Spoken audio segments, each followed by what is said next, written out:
एका महिन्यात प्रेग्नन्सी राहण्याचा चान्स 20%. अच्छा. किती पण तुम्ही यंग असा, किती पण सगळं नॉर्मल असेल तरी देखील कोणत्याही वयात, कुठल्याही वयात, जसं वय वाढतं तसं अंडी कमी होतात. अंडी कमी झाली, अंड्याची क्वालिटी कमी होते. क्वालिटी कमी झाली, प्रेग्नन्सी राहण्याला थोडा त्रास होऊ शकतो. सो मेल इन्फर्टिलिटी किंवा पुरुषांमध्ये जे इन्फर्टिलिटीची कारणं आहेत ते पण खूप महत्वाची आहेत. आणि 5 पेशंट्सपैकी 3 पेशंट्समध्ये इनफॅक्ट मेल इन्फर्टिलिटी असते. जे मूल होतं ते 50% इट इज मेल आणि 50% इट इज फिमेल. बरोबर. सो जर नसेल राहत तर मग दोघांचं त्याच्यात योगदान असू शकतं. Infertility is not equal to IVF. IVF is a part of infertility treatment. आणि मेंटल स्ट्रेस ह्याचा खूप मोठा रोल आहे इन्फर्टिलिटी ट्रीटमेंटमध्ये. जेवढं स्ट्रेस आपण मेंटली कॅरी करतो तेवढंच शरीरावर पण त्याचा इफेक्ट पडतो असतो. IVF मध्ये आपण काय करतो, जी अंडी वाढतात ती शरीरातून काढून ते अंडबीज आपण ऍक्च्युली मायक्रोस्कोप खाली बघतो की त्याच्यात काही डिफेक्ट आहे का, ज्यामुळे सगळं नॉर्मल असताना पण प्रेग्नन्सी नाही राहते. हॉर्मोनल टेस्टिंग केलंच नाही तर पुढे आपल्याला कारण समजणार नाही आणि सगळ्यांना मग IVF कडेच डायव्हर्ट केलं जातं, विच इज रॉंग. आणि त्याकरता male partner has to come for the appointment.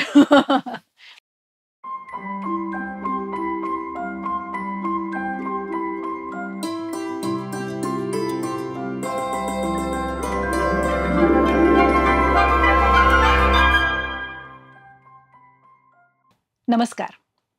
मूल होणं हा जोडप्याच्या आयुष्यातला अतिशय आनंदाचा क्षण असतो. काही जणांसाठी हे खूप नैसर्गिकपणे होतं, पण काहींसाठी मात्र ते एक स्वप्न असू शकतं.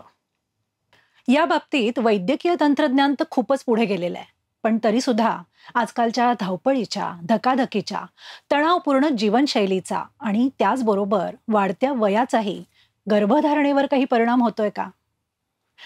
आज इन्फर्टिलिटीचा इश्यू हा मोठ्या प्रमाणावर भेडसावतोय आणि त्यामध्ये मेल इन्फर्टिलिटी ही 50% दिसून येते. संपूर्ण जगामध्ये जवळजवळ 10% जोडप्यांना हा इन्फर्टिलिटीचा इश्यू, वंध्यत्वाचा इश्यू सतावतोय. WHO म्हणजे वर्ल्ड हेल्थ ऑर्गनायझेशननी सुद्धा हा एक पब्लिक हेल्थ इश्यू म्हणून मान्य केलाय. पण मग यावर उपाय काय आहेत? उपाय कोणकोणते आहेत? IVF हाच एक मार्ग आहे का? पण मग IVF म्हणजे काय आणि जेनेटिक टेस्टिंग, तर या सगळ्याविषयी आज आपण माहिती घेणार आहोत. आज ही माहिती देण्यासाठी एक यंग आणि अतिशय डायनॅमिक असं व्यक्तिमत्व आपल्या बरोबर आहे. प्रसूती आणि स्त्री रोगशास्त्र याच्यामध्ये जवळजवळ 11 वर्षाचा अनुभव असलेल्या डॉक्टर मृण्मयी धर्माधिकारी. त्या वंध्यत्व विशेषज्ञ आणि स्त्री रोगतज्ञ आहेत. पुण्यातल्या डॉक्टर धर्माधिकारी हॉस्पिटलच्या सिल्व्हर लाइनिंग IVF आणि लॅप्रोस्कोपी सेंटरच्या त्या डायरेक्टर आहेत आणि तिथेच IVF एक्सपर्ट म्हणूनही त्या काम करतात. तसंच पनवेल इथल्या अश्विनी रुग्णालयात देखील त्या प्रॅक्टिस करतात. रॉयल कॉलेज ऑफ गायनेकॉलॉजी लंडन याच्या त्या मेंबर देखील आहेत. डॉक्टर मृण्मयी, शब्दयात्रीमध्ये खूप खूप मनापासून स्वागत. Thank you so much Neha. शब्दयात्री सारख्या एका सुंदर पॉडकास्टमध्ये मला आज निमंत्रित केल्याबद्दल खरंच थँक्यू. आणि आज एक माझा खूपच very close to my heart असा टॉपिक आहे इन्फर्टिलिटी, आणि त्याबद्दल इतक्या छान पद्धतीने चर्चा होणार आहे. So I am very excited also. Yes, thank you so much. आज आपण जसं तुम्ही म्हणाले तसं इन्फर्टिलिटी, त्याच्यावरचे उपाय, IVF आणि जेनेटिक टेस्टिंग याच्याविषयी बोलणार आहोत. पण त्याच्याही आधी फर्टिलिटी म्हणजे प्रजनन क्षमता ही काय, हे आधी आपण जाणून घेऊयात. आणि त्याचबरोबर जेव्हा एखादं जोडपं आई वडील होण्याचा निर्णय घेतं तर त्यावेळेला सर्वात प्रथम आधी स्वतःची काळजी त्यांनी कशी घ्यायला हवी आहे, म्हणजे होणारं मूल हे सर्वतोपरी निरोगी असेल, सुदृढ असेल, या दृष्टीनं त्यांनी स्वतःला तयार कसं करायला हवं हेही सांग. सो इन्फर्टिलिटी हा जसं एक वाढती समस्या झाली आहे. म्हणजे आधीच्या काळी आपल्याला वाटतं की असं काही नव्हतंच आणि आपले आई वडील, आम्हाला तर असं काही एवढी काही ट्रीटमेंट लागली सुद्धा नाही. आता माझ्या पेशंटचे बरेच सासू येते किंवा आई येते की आम्हाला एवढी सारी काही ट्रीटमेंट लागली नाही, आम्ही कधी काही इंजेक्शन पण घेतलं नाही, तरी आम्हाला 2-2, 3-3 मूल झाले. पण आज का बरं हा एक इश्यू झालाय इन्फर्टिलिटी? सो त्याचं एक खूप महत्वाचं कारण म्हणजे आपली जी लाईफस्टाईल, जी सो कॉल्ड मॉडर्न लाईफस्टाईल आहे, त्याचा खूप एक परिणाम झालाय आपल्या एकंदर हेल्थवर. बरोबर. लग्नाचं वय डिले झालंय. आता आत्ताच्या मुलं मुली ऑफकोर्स म्हणजे ॲम्बिशन, करिअर हे सगळं पण महत्वाचं आहे आणि त्यामुळे मॅरेजेस डिले होत आहेत. मॅरेजेस डिले झाले की प्रेग्नन्सी पोस्टपोन होतीये आणि जसं वय वाढतंय तसं इन्फर्टिलिटी किंवा प्रेग्नेंट राहण्याची जी क्षमता असते ती फक्त स्त्रीमध्ये नाही पण पुरुषांमध्ये सुद्धा ती क्षमता कमी कमी होत जाते बरोबर. आणि म्हणून इन्फर्टिलिटीचं प्रमाण आपल्याला वाढताना दिसतंय. त्याचबरोबर स्ट्रेस, ताणतणाव म्हणजे जॉबचा स्ट्रेस, फॅमिलीचा स्ट्रेस, सेटल व्हायचा स्ट्रेस, स्ट्रेस नसल्याचा स्ट्रेस, स्ट्रेस असल्याचा स्ट्रेस, म्हणजे इतका ताणतणाव झालाय की त्याचा आपल्या शरीरावर दुष्परिणाम दिसायला लागलेत. एक्सरसाइज, डाएट ह्या सगळ्या गोष्टी आपण इतक्या फॉलो नाही करत आता. कारण की वेळ कुठे, वेळ कोणाला आहे? 9 to 5 जॉब आहे, त्याच्यानंतर घरी येऊन मला स्वयंपाक करायचा आहे, मला हे करायचंय ते करायचंय, एक्सरसाइज कधी करू? बरोबर. आणि ह्याचमुळे आपली सिडेंटरी लाईफस्टाईल किंवा बैठं जे काम आहे ते बैठी वाढलंय. जीवनशैली. Yes, it is sitting is the new smoking. That is what it is now. की नुसतंच बसून आपण सगळी कामं करतो, but that is having very bad effect on our body. आणि एकंदर हेल्थ जर व्यवस्थित नसेल तर जी रिप्रोडक्टिव्ह हेल्थ आहे किंवा प्रेग्नेंट राहण्याची जी क्षमता आहे ती नॅचरली कमी कमी होत जाते. आणि म्हणून इन्फर्टिलिटी ही एक वाढती समस्या झाली आता. अगदी बरोबर. आता इन्फर्टिलिटी हे म्हणताना अगोदर आपण प्रजनन क्षमता म्हणजे फर्टिलिटी, येस, ती फर्टिलिटी म्हणजे काय हे आधी जर सांगितलंस तर त्याच्या दृष्टीनं आपण इन्फर्टिलिटीकडे वळूयात. सो हे जाणून घेण्यासाठी मला थोडंसं थोडक्यात मी सांगते की प्रेग्नन्सी राहते कशी. अगदी बरोबर. सो दर महिन्याला स्त्री जी असते तिचं जे स्त्री बीज असतं किंवा जे अंडाशय असतं त्याच्यातलं एक अंड पाळीच्या दुसऱ्या दिवशी वाढ स्टार्ट होते. साधारण 13व्या-14व्या दिवशी अंड वाढून फुटतं. त्याच्यातलं जे अंडबीज बाहेर पडतं ते गर्भनळीद्वारे गर्भपिशवीपर्यंत ढकललं जातं.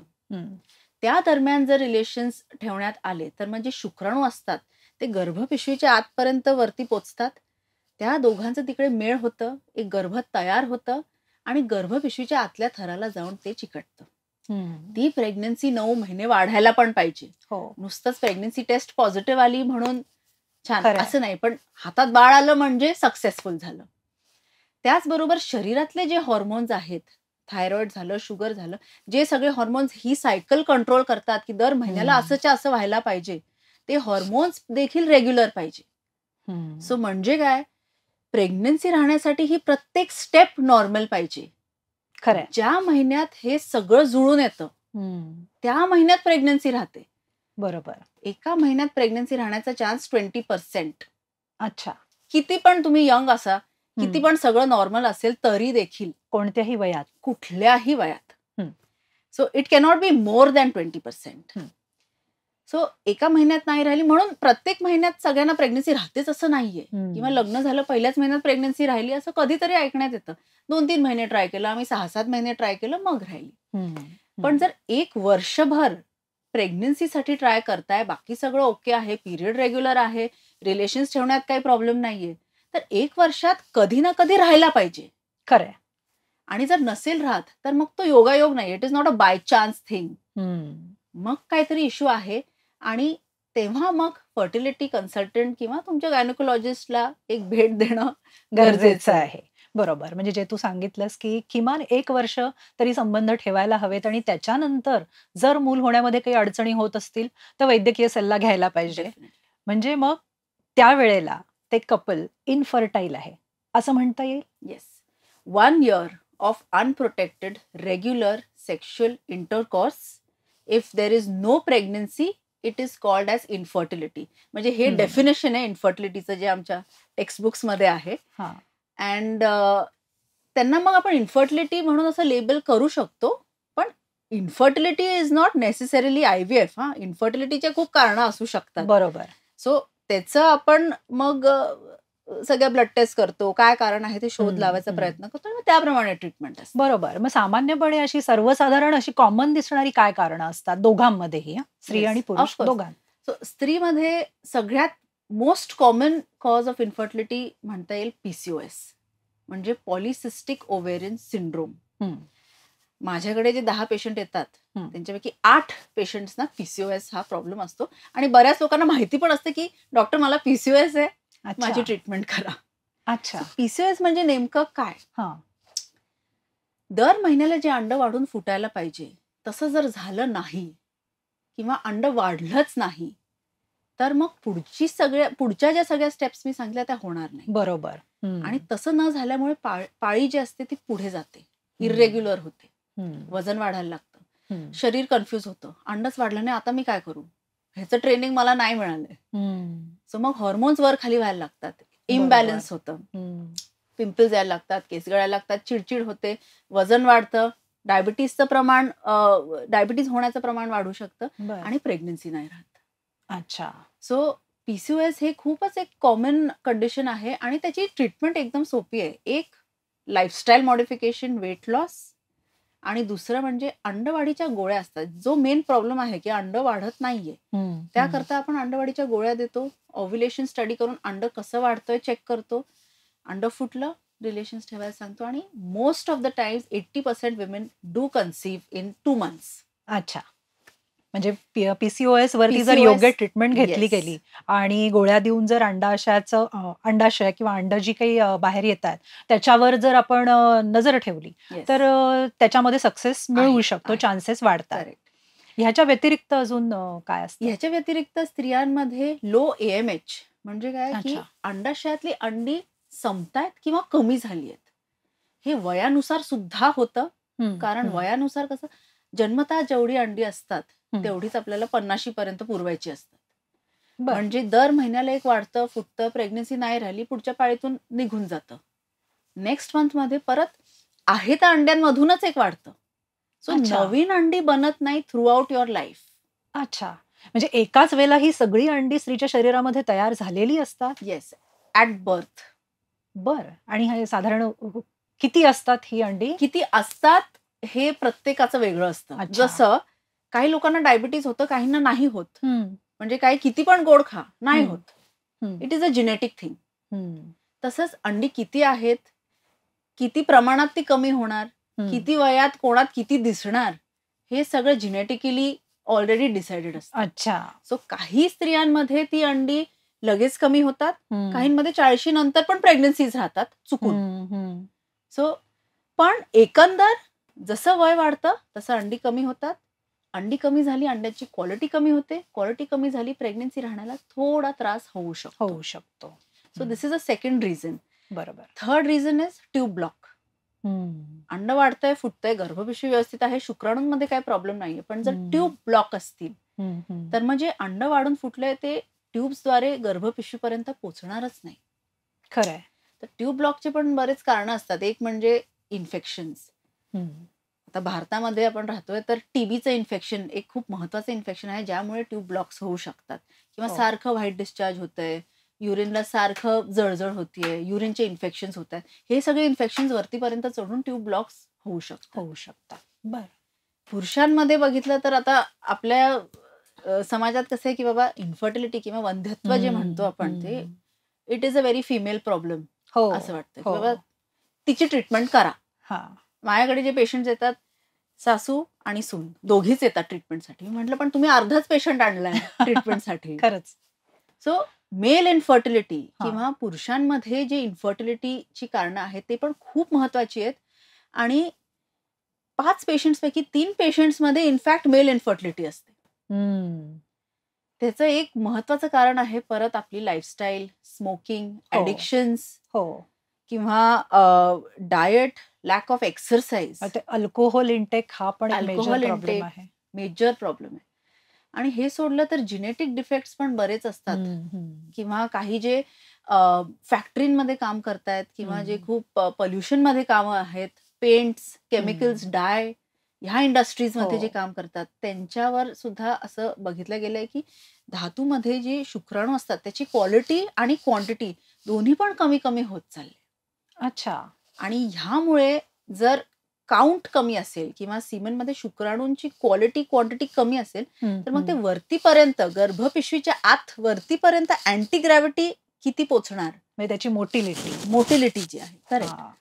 म्हणजे हे कामाचं जे वातावरण आहे, जिथे काम करतायत त्या वातावरणाचा सुद्धा परिणाम या स्पर्म काउंटवर किंवा क्वालिटीवरती होऊ शकतो. डेफिनेटली होऊ शकतो. आणि मेल इन्फर्टिलिटी असं आहे ना, की जसं स्त्रियांमध्ये अंड्यांची क्वालिटी ठरलेली असते किंवा क्वांटिटी ठरलेली असते. जसं वय वाढतं ते कमी होणार आहे.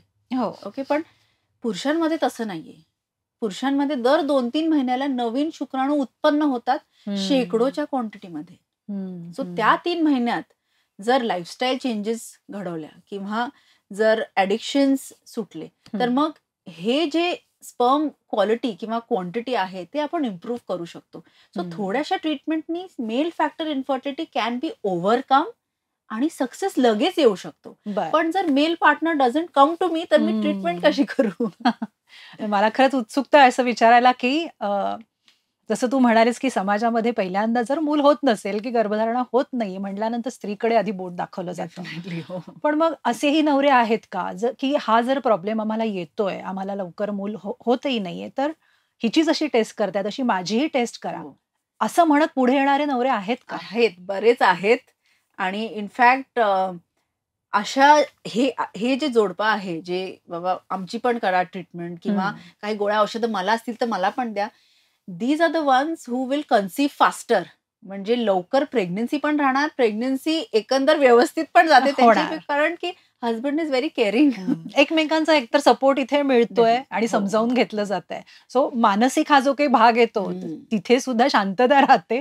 आणि जसं तू म्हणालीस तसं क्वालिटी क्वांटिटी हे वाढवण्यासाठी सुद्धा ट्रीटमेंट्स देऊन मूल होण्याचे चान्सेस वाढवले जाऊ शकतात. करेक्ट. तर म्हणजे नक्कीच 50% मेल फॅक्टर हा याच्यामध्ये रिस्पॉन्सिबल आहे. आहेच, डेफिनेटली आहे. कारण 50% जे मूल होतं ते 50% इट इज मेल आणि 50% इट इज फिमेल. बरोबर. सो जर नसेल राहत तर मग दोघांचं त्याच्यात योगदान असू शकतं. कारण काय शेवटी गर्भधारणा होणं करणं ही स्त्रीची जबाबदारी असते, पण तरी सुद्धा बीज जे आहे त्याच्यामध्ये कुठेतरी वडिलांची पण जबाबदारी आहे. दोघांचा फॅक्टर हा इक्वली महत्वाचा आहे, हे तुझ्या बोलण्यावरनं तर दिसतच आहे आता. आणि जर समजा या दोन्हीमध्ये स्त्रीचं वय म्हणजे आईचं वय आणि वडिलांचं वय हे सुद्धा जर जास्त असेल तर त्याच्यातून एक तर दोघांचं वय जास्त, त्याच्यातून होणारी संतती आणि मग जेनेटिक म्युटेशन्स असा काही परस्पर संबंध किंवा त्याच्यामध्ये काय क्लिनिकल रिसर्च सांगतो? सो स्त्रीचं वय आणि पुरुषाचं वय हे जर जास्त असेल तर एक म्हणजे प्रेग्नन्सी राहण्यात थोडासा इश्यू येतो किंवा थोडा वेळ लागतो. त्याचं एक कारण आहे की जेव्हा गर्भ तयार होतो 50% जेनेटिक मटेरियल जे असतं ते पुरुषाकडून येतं आणि 50% हे स्त्रीकडून येतं. एकंदर गर्भ तयार होताना ह्या दोघांचं मिश्रण होऊन जे कॉम्प्लेक्स कोडिंग प्रोसिजर होतात त्या कोडिंगमध्ये कुठे पण छोटासा एरर जरी आला तरी ते अख्खं गर्भ पुढे वाढू नाही शकत. आणि हे एरर होण्याचं जे प्रमाण आहे ते जसं वय वाढतं तसं ते प्रमाण देखील वाढतं. आणि म्हणून प्रत्येक महिन्यात प्रेग्नन्सी राहण्याचा चान्स कमी होतो, कारण की कुठल्या महिन्यात नॉर्मल गर्भ तयार होणार हे सांगता नाही येत. 25 वयात जर फॉर एक्झाम्पल जर मी IVF सायकल करतेय, एक 25 वयाची मुलगी आहे, मला जर तिचे 5 अंडी मिळाली तर मला माहितीये की 4 छान गर्भ मिळणार. अच्छा. पण 40 वयात सगळं बाकी सेम आहे, AMH पण सेम आहे, एक क्वालिटी पण सेम आहे किंवा क्वांटिटी पण सेम आहे, पण 40 वयात जर मला 5 अंडी मिळाली तर कदाचित मला एक गर्भ छान मिळू शकतो. So this reflects quality related to age. अच्छा. सो म्हणून जसं वय वाढतं, जसं आपले बाकीचे जे ऑर्गन्स किंवा अवयव असतात ते जसे वयानुसार त्याची क्षमता कमी व्हायला लागते, तसंच अंड्याचं पण आहे आणि तसंच गर्भपिशवीचं सुद्धा आहे. अगदी बरोबर. प्रेग्नन्सी खेचून धरण्याची आणि वाढवण्याची जी क्षमता असते ती लहान वयात जास्त असते. आणि जसं वय वाढतं तसं मिसकॅरेजेस होण्याचं प्रमाण सुद्धा म्हणून वाढतं. बरोबर. पण मग वारंवार होणारे मिसकॅरेजेस या कुठल्याही कारणामुळे असतील, जीवनशैली असेल किंवा डाएट असेल किंवा ओबेसिटी असेल, तर असे जर मिसकॅरेज होत असतील तरी सुद्धा ती इन्फर्टिलिटीच म्हणता येते का? सो प्रेग्नन्सी राहत असेल पण मिसकॅरी होत असेल तर त्याला इन्फर्टिलिटी असं नाही म्हणत. इन्फर्टिलिटी इज प्रेग्नन्सी राहत नाहीये मुळातच. एक्झॅक्टली. पण सारखे सारखे मिसकॅरेजेस होण्याला आपण रेकरंट प्रेग्नन्सी लॉस असं म्हणतो. एक मिसकॅरेज झालं, वी कॅन से ठीक आहे, बाय चान्स झालंय, कारण की 5 प्रेग्नन्सीज पैकी एक प्रेग्नन्सी मिसकॅरी होते फॉर नो रिझन. दुसऱ्यांदा झालं तर मग इट इज नॉट नॉर्मल. मग आपण सगळ्या टेस्ट करून घेतो, ब्लड टेस्ट असतात, जेनेटिक टेस्टिंग असते, युट्रसमध्ये काही इश्यू नाहीये ना, गर्भपिशवीचा थर व्यवस्थित वाढतोय ना, ह्या सगळ्या टेस्ट करून घेतो आणि मग पुढची काय ट्रीटमेंट आहे ती आपण चालू करतो. बरोबर. जे तू वयाचं बोललीस त्याच्यामुळे सुद्धा वाढत्या वयामुळे जे काही रिस्क होणारे काही डिसिजेस असतात, मग सिझोफ्रेनिया असेल किंवा ऑटिझम असेल, याचे सुद्धा रिस्क फॅक्टर्स असतात का, आणि त्याच्यामध्ये मेल इन्फर्टिलिटीचा कितपत रोल असतो? सो जे हे सगळे जे जेनेटिक डिसऑर्डर्स आहे किंवा डाऊन सिंड्रोम म्हणा फॉर एक्झाम्पल, जसं वय वाढतं तसं ते होतं. आणि इनफॅक्ट इवन मेल्समध्ये जरी शुक्राणूंची क्वालिटी क्वांटिटी सगळं ओके आपल्याला सिमेंट टेस्टवर दिसत असेल, तरी जर वय 40 पेक्षा जास्त असेल तरी पण जेनेटिक इश्यूज होण्याचं प्रमाण डेफिनेटली वाढतं. जसं स्त्रियांच्या वयानुसार हे प्रमाण वाढतं तसं पुरुषांच्या वयानुसार सुद्धा वाढतं. पण कसं आहे की दर 3 महिन्याला नवीन शुक्राणू उत्पन्न होतात, म्हणून त्यांना असं बायोलॉजिकल क्लॉक जे स्त्रियांमध्ये असतं तसं पुरुषांमध्ये आपण एवढं नाही ऐकत. पण yes, it definitely affects the embryo आणि द प्रेग्नन्सी, आणि एकंदर जे मूल होणार आहे त्याच्यावर इफेक्ट पडू शकतो. ओके. मग आता ह्या इन्फर्टिलिटीवरती उपाय कोणकोणते आहेत? का आता मूल होत नाही म्हटल्यानंतर डायरेक्टली IVF हा एकच मार्ग आहे? सो हा खूपच महत्वाचा प्रश्न आहे इनफॅक्ट, की इन्फर्टिलिटी म्हटल्यावर की पेशंट्सना अशी धडकी भरते की बापरे, आता मला IVF करायला लागतंय की काय. टेस्ट ट्यूब बेबी आपण म्हणायचो पूर्वी. हो बरोबर. पेशंट्स येतानाच, मॅडम पण आम्हाला IVF नाही करायचं. पण infertility is not equal to IVF. IVF is a part of infertility treatment.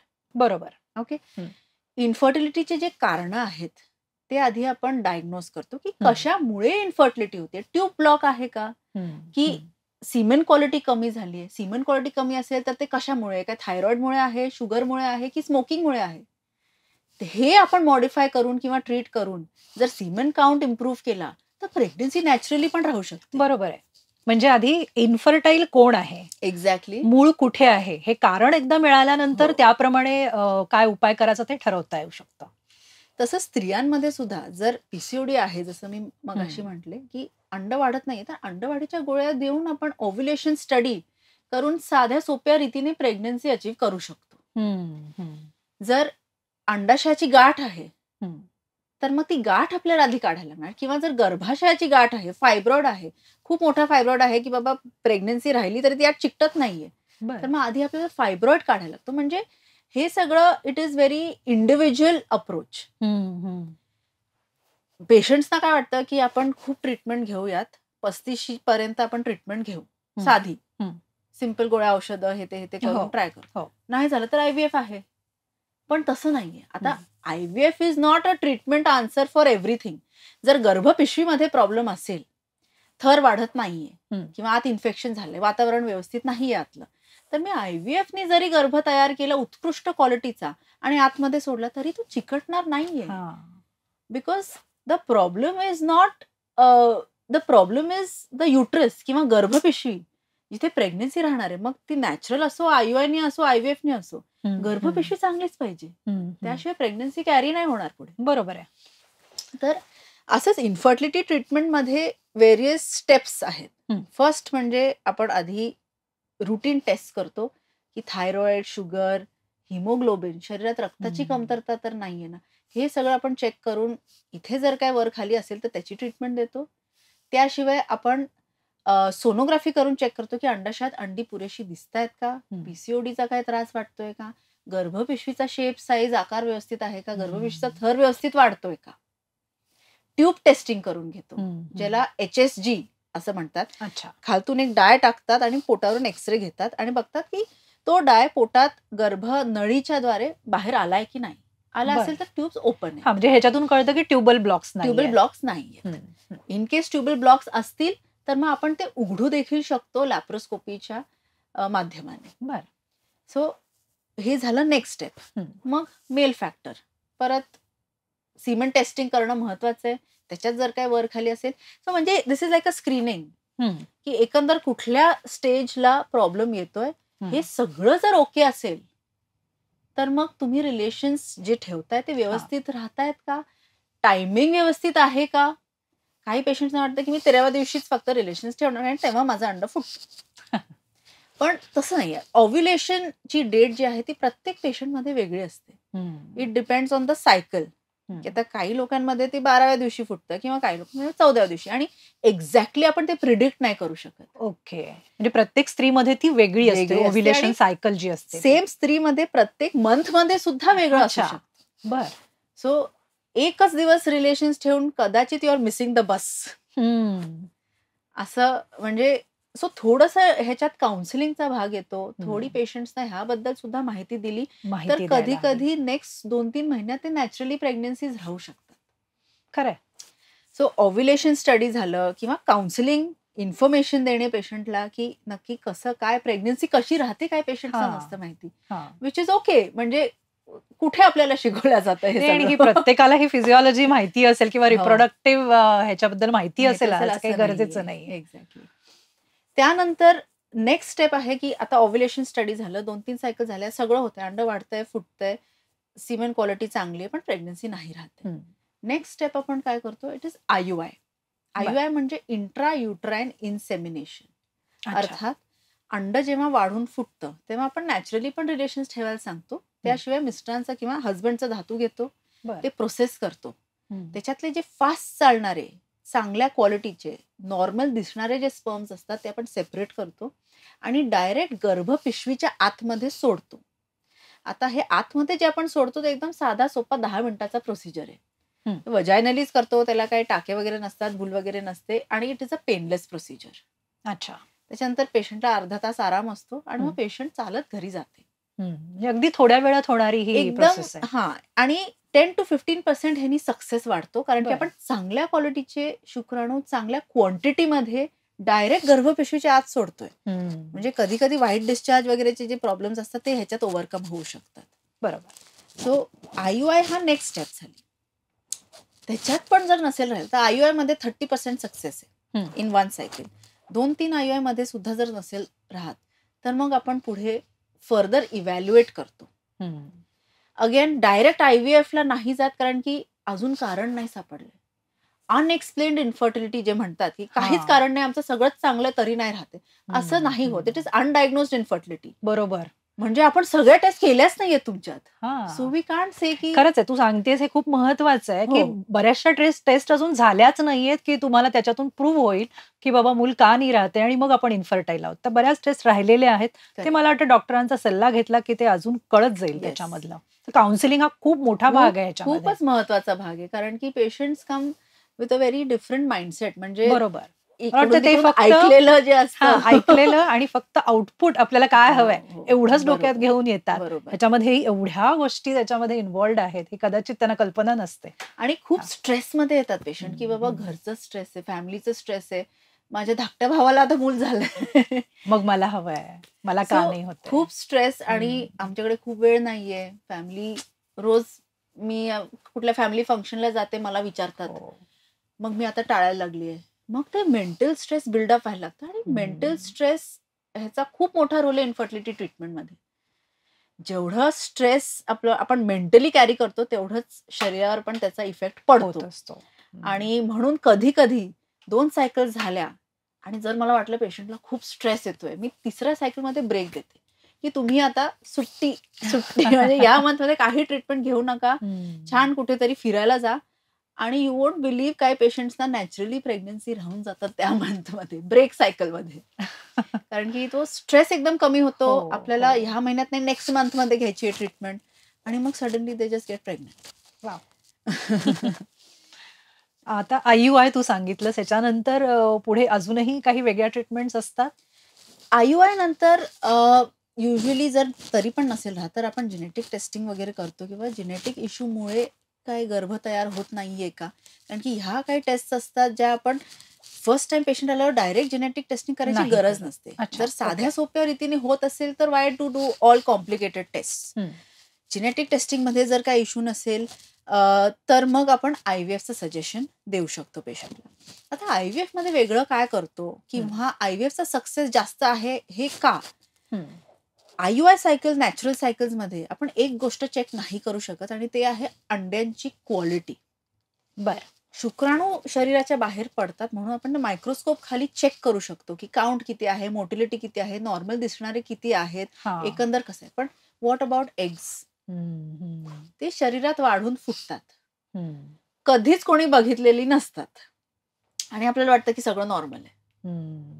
Sonography जे आपण बघतो तो फॉलिकल बघतो की अंड वाढतंय, पण त्याच्यातलं जे अंड बीज आहे ते शेवटी प्रेग्नन्सी देणार आहे. बरोबर. IVF मध्ये आपण काय करतो, जी अंडी वाढतात ती शरीरातून काढून ते अंड बीज आपण ऍक्च्युली मायक्रोस्कोप खाली बघतो की त्याच्यात काही डिफेक्ट आहे का, ज्यामुळे सगळं नॉर्मल असताना पण प्रेग्नन्सी नाही राहते. बरोबर. IVF मध्ये आपण गर्भ जे तयार IVF करतो, ची पूर्ण प्रोसिजरच तू ओके. सांग. ओके, सो IVF प्रोसिजर एक म्हणजे शॉर्ट प्रोसिजर आहे मी म्हणेन. हां. जे पेशंट्सना वाटतं की खूप मोठा प्रोसिजर आहे, खूप इंजेक्शन असतात, बेड रेस्ट असते, असं नाहीये. ह्याच्यातले बऱ्याच गोष्टी गैरसमज आहेत जे आपल्या समाजात म्हणजे it is a misconception. So IVFच्या ट्रीटमेंटमध्ये एकदा पिरियड आली, फर्स्ट डेला आपण काही ब्लड टेस्ट करतो, सोनोग्राफी करतो की सगळं ओके आहे. सेकंड डे पासून इंजेक्शन स्टार्ट होतात. बरं. आता ही इंजेक्शन कसली असतात, ती अंडवाढीची इंजेक्शन असतात. एका महिन्यात आपण शक्यतो जास्त अंडी वाढवतो, कारण IVF आपण सारखं सारखं करायला नाही जात. जास्त अंडी वाढली तर जास्त गर्भ तयार होऊ शकतात, मग तेवढे चान्सेस आपल्याला जास्त घेता येतात. IUI किंवा नॅचरल सायकल्स मध्ये एक अंड वाढतं, फुटतं, प्रेग्नन्सी नाही राहिली, नेक्स्ट सायकल करायला लागते. बरं. IVF मध्ये जी नाही तर अंडी वाया जाणार आहे त्या महिन्यातली, ती सुद्धा आपण वाढवतो इंजेक्शन्सने. एक 10 दिवस इंजेक्शन असतात रोज. छोट्या सुईचे असतात. पेशंट्स कधी कधी ते घरी पण घेऊन जातात, म्हणजे सारखं सारखं हॉस्पिटलला यायची गरज पण नसते. ह्या दरम्यान 2 ते 3दा आपण सोनोग्राफी करतो दर 3-4 दिवसांनी की बाबा पेशंटचा रिस्पॉन्स ह्या इंजेक्शन्सला ओके आहे, अंडी हवी तशी वाढतायत आणि आधीमध्ये कुठलं रप्चर नाही होते, त्याकरता पण इंजेक्शन आपण देतो. 10 दिवसांच्या इंजेक्शन्स नंतर सोनोग्राफीवर जेव्हा वाटलं की बाबा अंडी छान वाढली आहेत, साईज एकंदर चांगली आहे, ब्लड सप्लाय चांगला आलाय, गर्भपिशवीचा थर चांगला आहे, तेव्हा आपण अंड फुटायचं इंजेक्शन देतो. बरं. अंड फुटायच्या आधी ही अंडी शरीरातून काढल्या जातात. ह्या प्रोसिजरला ओवम पिकअप असं म्हणतात. म्हणजे it is done under anaesthesia. एक छोटी भूल असते, एक अर्धा पाऊण तासाचा प्रोसिजर असतो, खालतूनच होतो, त्याला काही टाके वगैरे नसतात. 4-5 तास पेशंटला नंतर ऑब्झर्व करतो आणि नंतर पेशंट घरी पण जाते. बरं. म्हणजे ह्याच्यानंतर काही आराम वगैरे करण्याची, एक दिवस सुट्टी घेण्याची अशी काही गरज आवश्यकता नसते. नसते. करेक्ट. 4-5 तास ऑब्झर्व केलं, if you are fine, next day पासून पेशंट ऑफिस परत. बरं. एकदा अंडी काढली की आपण हजबंडचं सिमेन सॅम्पल घेतो, ते प्रोसेस करतो, त्याच्यातले चांगल्या क्वालिटीचे जे शुक्राणू असतात ते आपण सेपरेट करतो. एग्सचं चेकिंग होतं. मग हे सगळं आता IVF लॅबमध्ये होतं आणि ह्याकरता तज्ज्ञ असतात, एम्ब्रिओलॉजिस्ट ज्याला म्हणतात, ते चेक करतात एग क्वालिटी काय आहे, किती मिळालेत आणि एकंदर त्याच्यात काही डिफेक्ट तर नाही दिसत आहे. हजबंडचं जे शुक्राणू आहे ते आपण मग एग्स बरोबर मिक्स करतो, किंवा जर काउंट खूप कमी असेल, सपोज 1 मिलियन पेक्षा कमी काउंट आहे सिमेनचा, तर मग आपण एक एक शुक्राणू घेऊन एकेका अंड्यांमध्ये सोडू शकतो. बरं. जे नॅचरल किंवा IUI मध्ये पॉसिबल नाहीये, कारण ह्या नॅचरल प्रोसिजरला किंवा IUI साठी आपल्याला ऍटलिस्ट 15 ते 20 मिलियन स्पर्म काउंट लागतो. सो IVFचा हा एक ऍडव्हान्टेज आहे की सिव्हिअर मेल इन्फर्टिलिटी, ज्याच्यात काउंट एकदमच कमी आहे, लेस दॅन 1 मिलियन, एखादं शुक्राणू दिसतंय, बरं, ते सुद्धा आपण एक एक चांगल्या क्वालिटीचं घेऊन डायरेक्ट अंड्यांमध्ये सोडू शकतो, ज्याला ICSI हा प्रोसिजर म्हणतात. अच्छा. It is directly injected in the egg. बरं. आणि मग गर्भ कशी तयार होत आहे ते नेक्स्ट 2-3 दिवस आपण ऑब्झर्व करतो. हे सगळं एकदम वेल कंट्रोल्ड IVF लॅबच्या एन्व्हायरमेंटमध्ये होतं, जिथे ह्युमिडिटी कंट्रोल असतो, टेम्परेचर कंट्रोल असतो, incubators, well calibrated instruments and skilled embryologist and surgeons. नक्कीच. सो कारण जसं शरीरामध्ये ते मूल वाढणार आहे त्याच पद्धतीचं वातावरण डॉक्टरांकडून दिलं आपण ते जातंय. सिम्युलेट करतो. आणि हे खूप नाजूक काम असतं. सो एकदम थोडं पण टेम्परेचर चेंज, ह्युमिडिटी चेंज, बाहेर पाऊस येतोय, हे सगळं आपल्याला आतल्या लॅबच्या एन्व्हायरमेंटला अफेक्ट नाही करू देऊ शकत. बरोबर. सो एकदा एम्ब्रिओज तयार झाली की मग नेक्स्ट स्टेप आहे एम्ब्रिओज गर्भपिशवीच्या आतमध्ये परत सोडणे, ज्याला हम्म. एम्ब्रिओ ट्रान्सफर म्हणतात. बरोबर. अगेन खूपच सिम्पल प्रोसिजर आहे, ह्याला तर भूल पण नसते काही. हम्म. एम्ब्रिओ आतमध्ये सोडले की आपण एक अर्धा पाऊण तास पेशंटला आराम असतो आणि मग patient again can go home. 15 दिवसांनी प्रेग्नन्सी टेस्ट. सो ही एक अशी IVF सायकल अच्छा, थोडक्यात ही एक IVF this cycle. Is one IVF cycle. बरं, म्हणजे हे एकंदरीत जर बघितलं औषधं घेण्यापासून ते पॉझिटिव्ह रिपोर्ट येईपर्यंत 1 month. हा 1 महिन्याचा कालावधी 1 month. त्याच्यामध्ये Correct. लागतो. बरं, म्हणजे आता मला ह्याच्यामध्ये वाटतं की अर्धा भाग जो आहे जो डॉक्टरांकडनं पूर्ण केला जातो लॅबमध्ये, जसं तू म्हणतेस की त्या वातावरणामध्ये, त्याच्यामध्ये हा गर्भ तयार केला जातो आणि त्याच्यानंतर तो स्त्रीच्या शरीरामध्ये जो सोडला जातो, मग जसं आपण म्हणतो ना की शेतकऱ्याकडे बी आहे उत्तम प्रकारचं आणि त्यांनी ते केलेलं आहे उत्तम प्रकारे तयार केलेलं बियाणं, ते त्या मातीमध्ये रुजणं, त्या शरीरामध्ये ते ऍक्सेप्ट होणं हे तितकंच गरजेचं असतं Exactly. आणि ती माती त्याच्यासाठी पोषक असणं महत्वाचं असतं. तर अशा वेळेला एक भाग तुमच्याकडून झालेला आहे डॉक्टरांकडून, पुढचा भाग हा नैसर्गिकपणे पोटामध्ये होणार आहे, गर्भाशयामध्ये होणार आहे. मग ते वातावरण सुद्धा पोषक करण्यासाठी तुम्ही पण काही वेगळं करता का? सो एक म्हणजे आपण IVF सायकलच्या दरम्यान आणि आधी सुद्धा एंडोमेट्रियम जो आहे हम्म. किंवा गर्भपिशवीचा आतला थर जे आवरण असतं हम्म. ते आम्ही चेक करून घेतो. त्याचा ब्लड सप्लाय कसा आहे, नॅचरली कसं वाढतंय आणि त्यानुसार आम्ही ट्रीटमेंट्स देतो. हम्म. त्याच्यातली एक ट्रीटमेंट आहे इस्ट्रोजन थेरपी, म्हणजे इस्ट्रेडिओल नावाचं एक औषध आहे, जे गोळ्या असतात हम्म. ज्यांनी युट्रसच्या आतला लेअर वाढतो. सो एम्ब्रिओ ट्रान्सफर करायच्या आधी आपण हे औषध गोळ्या देतो. प्रोबायोटिक टॅबलेट्स असतात हम्म. ज्यांनी आतलं युट्रसचं वातावरण व्यवस्थित होतं, चांगलं होतं. कधी कधी जर थिन एंडोमेट्रियम म्हणजे बरं. युट्रसचा आतला लेअर नाही वाढत आहे, तर त्याकरता PRP ट्रीटमेंट्स म्हणून ट्रीटमेंट्स आहेत, की आता PRP ऐकलं असेल, it is platelet rich plasma. अच्छा. पेशंटचं स्वतःचं ब्लड घेऊन आपण ते प्रोसेस करतो, सेंट्रिफ्यूज करतो आणि सफेद पेशी ज्या असतात हम्म. त्या काढून आपण गर्भपिशवीच्या आतमध्ये सोडू शकतो. जसं आपल्याला कुठे लागलं हम्म. तर सफेद पेशी येऊन ते भरून काढते. बरं. तसंच आतमधला वातावरण व्यवस्थित करण्यासाठी, ब्लड सप्लाय वाढवण्यासाठी हम्म. आणि आतमधलं जे एकंदर गर्भपिशवीच्या आतला जो थर आहे तो व्यवस्थित करण्यासाठी हे PRPचा खूप मोठा रोल आहे, especially in patients with thin endometrium. हम्म. हम्म. काही केल्या वाढतच नाहीये. बरं. इन्फेक्शनमुळे असो किंवा TBचा त्रास झालाय आधी किंवा साईज शेप आकार वेगळा आहे हम्म. किंवा पॉलिप आहे आतमध्ये, हम्म. अशा सिच्युएशन्स मध्ये सुद्धा आपण PRP ट्रीटमेंट खूप छान पद्धतीने वापरू शकतो. बरं. युट्रसच्या आतमधलं जे वातावरण आहे त्याच्यात जर कुठली गाठ, ज्याला Okay. पॉलिप म्हणतो आम्ही, किंवा फायब्रॉइड्स असतील किंवा कधी कधी पडदा असतो आतमध्ये, गर्भपिशवीच्या आतमध्ये जन्मतः पडदा असतो, ह्या सिच्युएशन्स मध्ये पण गर्भ आत जाऊन चिकटणार नाही हम्म. किंवा राहिलं तर मिसकॅरेजेस होतील, कारण की आतमध्ये तेवढी जागाच नाहीये वाढायला. हम्म. मग ह्या सिच्युएशन्स मध्ये आपण हिस्ट्रोस्कोपीच्या द्वारे, बरं. हिस्ट्रोस्कोपी म्हणजे गर्भपिशवीच्या आतमध्ये दुर्बीण घालून आपण प्रत्यक्ष बघतो की आतमध्ये इश्यू काय आहे, पडदा किती आहे, फायब्रॉइड कुठे आहे, पॉलिप आहे का, ब्लड सप्लाय कसा आहे, आणि हम्म. त्याच प्रोसिजरमध्ये आपण हे सगळं करेक्ट करू शकतो. म्हणजे पडदा बरं. काढू शकतो, फायब्रॉइड रिमूव्ह करू शकतो, पॉलिप्स जे असतात, छोट्या गाठी ज्या असतात त्या काढू शकतो. बरं. आणि हिस्ट्रोस्कोपी हिस्ट्रोस्कोपी थ्रू बरं. काहीच ह्याला कुठे स्टिचेस नाहीयेत, कट्स नाहीयेत, टाके नाहीये, काहीच नाही. It is a very simple day care procedure. छोटी भूल असते, एक अर्धा पाऊण तासात प्रोसिजर संपतो, 4-5 तासात पेशंट घरी. बरं. सो हे सगळं आधी आपण चेक करून मगच आतमध्ये गर्भ सोडू शकतो. म्हणजे जी नॅचरल प्रोसिजर होणार की आपण आतमध्ये जाऊन ते चिकटवू तर नाही शकत, हां. पण आतलं सगळं ओके आहे की नाही, ते परफेक्ट आहे की नाही, हां. ते एन्श्युअर केल्याशिवाय आपण आतमध्ये गर्भ नाही सोडतच सोडू. नाही. बरोबर. तर आता IVF तंत्रज्ञान तसं बऱ्याच वर्षांपासून रुळत चाललेलं आहे आता आणि त्याचा वापर होतोय. तर ह्याच्यामध्ये अजून ऍडव्हान्समेंट्स काय आहेत?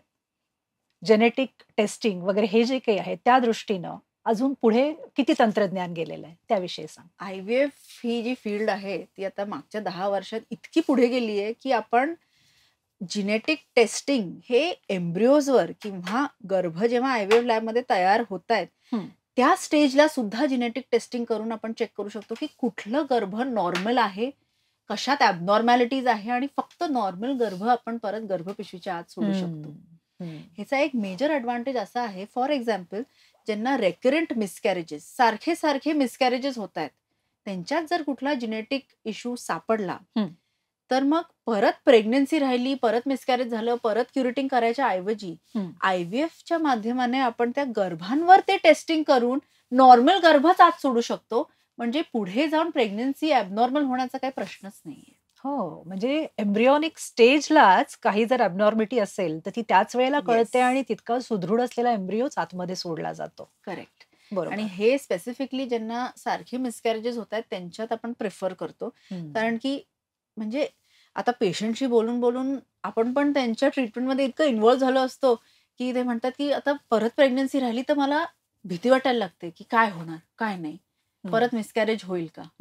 सो म्हणून हा एक जो ऑप्शन आहे की नॉर्मल एम्ब्रियोच आतमध्ये सोडायचा, म्हणजे ते टेन्शनच नाही की 3ऱ्या महिन्यात मग टेस्ट करून परत चेक करायचं किंवा हार्टबीट येते की नाही त्याच्यासाठी थांबायचं.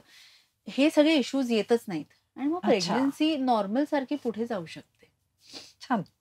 म्हणजे जर समजा पहिलं मूल झालं असेल आणि त्याच्यामध्ये काही व्यंग दिसलं असेल Correct. तर ते पुढच्या मुलामध्ये येऊ नये, तर त्याच्यासाठी ही जी तू टेस्ट म्हणतेस PGTA ही Yes. फारच उपयुक्त आहे खूप उपयोगी आणि आहे. त्याच्यामुळे पुढचे येणारे धोके, समस्या ह्या सगळ्याच टाळता येणार आहेत. Yes, correct. बरोबर.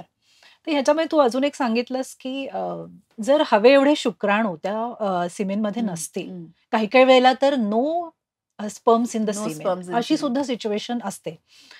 तर हे नक्की काय, कसं आणि त्याच्यावर काय उपाय कसा केला जातो मग? So no sperms in semen ह्याला एझोस्पर्मिया असं म्हणतात आणि it comes under severe male infertility. आता स्पर्म्स सिमेनमध्ये स्पर्म्स नसणे हे अल्टिमेट प्रोडक्ट आहे, म्हणजे जे धातूचं सॅम्पल बाहेर येतं त्याच्यावर आपण चेक केलंय. पण स्पर्म्सचं जे प्रोडक्शन टेस्टीजमध्ये होतं ते जर नसेल होत तरी पण स्पर्म्स दिसणार नाहीत. हो. किंवा स्पर्म्सचं प्रोडक्शन होतंय टेस्टीजमध्ये, पण ज्या नळ्या असतात ज्यांच्याद्वारे हे स्पर्म्स बाहेरच्या दिशेने ट्रान्सपोर्ट केले जातात, जर त्या नळ्यांमध्ये कुठे ब्लॉक असेल तरी पण स्पर्म्स बाहेर दिसणार नाहीत.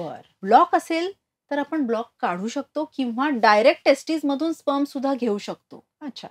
म्हणजे he can father his on child, his on biological child. पण जर स्पर्म्स प्रोड्यूसच नसेल होत तरी पण आपण डायरेक्ट टेस्टीज मधून ट्राय करू शकतो की IVFच्या माध्यमाने की 1-2 जरी मिळाली तरी आपण ते डायरेक्ट अंड्यांमध्ये सोडून गर्भ तयार करू शकतो. अच्छा, म्हणजे जरी कमी असतील तरी त्याच्यातनं सुद्धा प्रेग्नन्सी आपल्याला साध्य करता येते. येस, पण ओनली विथ IVF. कारण की एकेका अंड्यांमध्ये एक शुक्राणू टाकण्याची जी प्रक्रिया आहे ज्याला ICSI, इंट्रासायटोप्लाझ्मिक स्पर्म इंजेक्शन म्हणतात, हा एक IVFचाच भाग आहे. ह्यानी नॅचरल प्रेग्नन्सी राहणं अवघड आहे.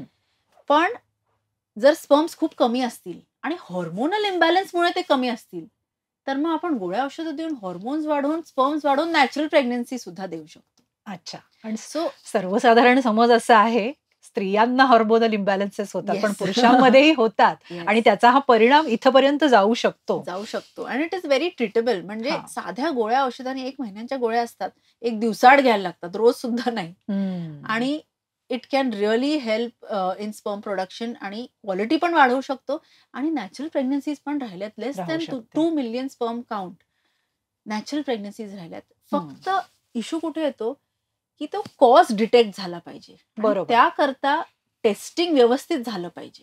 खरं. हॉर्मोनल टेस्टिंग केलंच नाही तर पुढे आपल्याला कारण समजणार नाही आणि सगळ्यांना मग IVF कडेच डायव्हर्ट केलं जातं, which is wrong.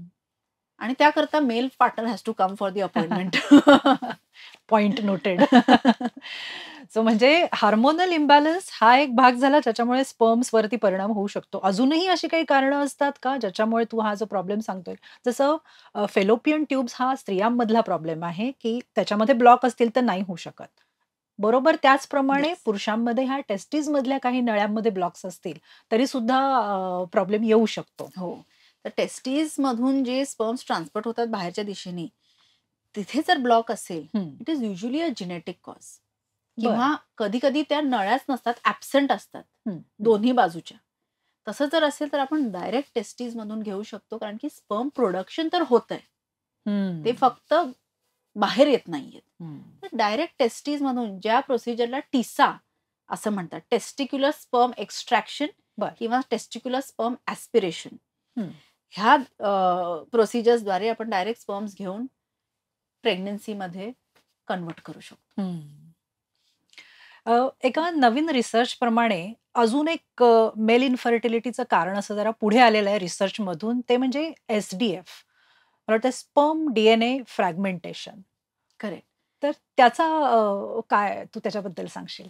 So sperm DNA fragmentation is की आता आपण सिमेंट टेस्टिंग केली, आपल्याला सगळे शुक्राणू काउंट ओके आहे, क्वालिटी ओके दिसतीये, फास्ट चालणारे आहे, मोटिलिटी आहे, नॉर्मल दिसणारे पण ओके आहेत. पण सपोज आता IVF सायकलमध्ये आपण अंडाशयाच्या इथे स्पर्म सोडला, पण फर्टिलायझेशन झालं नाही किंवा गर्भ तयारच होत नाहीये. बरं. तर त्याचं एक कारण आहे की जर स्पर्म्सच्या DNA मध्ये डॅमेज झालं असेल तर मग ते नैसर्गिक रीतीनेच गर्भ पुढे देऊ नाही शकत. ह्याचं एक खूप महत्वाचं कारण आहे ॲडिक्शन्स, स्मोकिंग, पोल्युशन. बरं. फॅक्टरी वर्कर्स जे एक्स्ट्रीम टेम्परेचर्स मध्ये काम करतात, खूप गरम वातावरण, भट्टीच्या इथे जे काम करतात, त्यांच्यात हे स्पर्म DNA फ्रॅगमेंटेशनचं प्रमाण खूप जास्त असतं. थोडंफार स्पर्म DNA फ्रॅगमेंटेशन प्रत्येकाच्या सिमेन सॅम्पलमध्ये असतंच. पण नक्की काय असतं, ह्याचा अर्थ काय? जे स्पर्मचं DNA आहे त्याला डॅमेज होतो. बरं. पण तो ह्या फॅक्टर्समुळे जे तू सांगतेस, ह्या फॅक्टर्समुळे. आणि ह्याची टेस्टिंग करता येते आपल्याला की किती स्पर्म्स डॅमेज झालेत, आणि जे डॅमेज नाही झाले ते आपण सिलेक्टिव्हली वापरू शकतो IVF साठी. बरं. ह्या टेस्टला DNA फ्रॅगमेंटेशन टेस्ट असं म्हणतात.